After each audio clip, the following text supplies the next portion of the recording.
हमारे साथ इस समय है एआईसीसी के केरल के इंचार्ज तारिक अनवर जी। सर, किसानों ने आज एक दिन का जो है अनशन रखा हुआ है, अपना आंदोलन उन्होंने तेज कर दिया है, क्या कहना है इस पे आपका? देखिए, अब किसान एक तरह से सत्याग्रह पर मजबूर होकर वो शुरू कर रहे हैं। एक दिन का आंशिक उपवास कर रहे हैं और इसके बाद फिर उनकी अलग अलग ढंग से योजना है।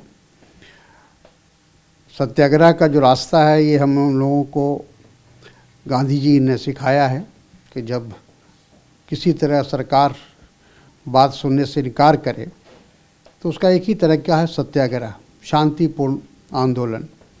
और किसान कर रहे हैं।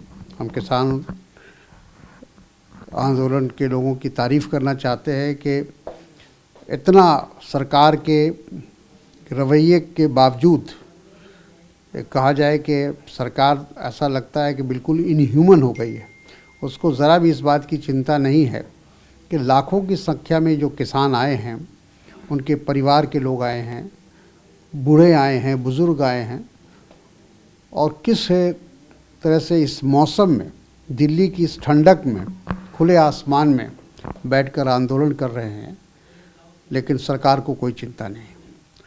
तो ये तो मैं समझता हूँ कि काफ़ी संयम से काम ले रही है सर। आंदोलन के जितने भी लोग हैं बहुत संयम से काम ले रहे हैं।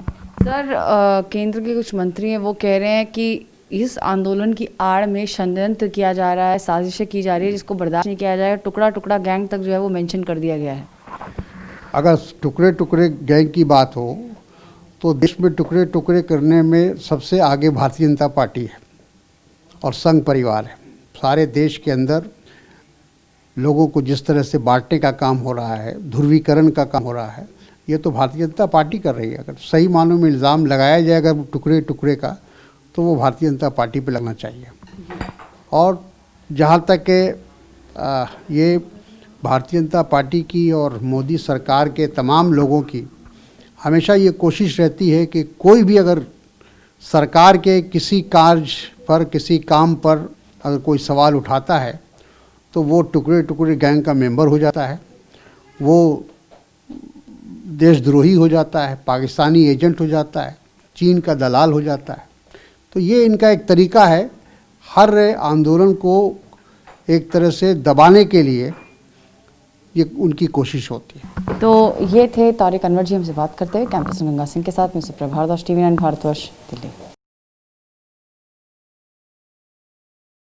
अड़ी सोमवार से शुक्रवार शाम 6 बजे सिर्फ TV9 भारतवर्ष पर।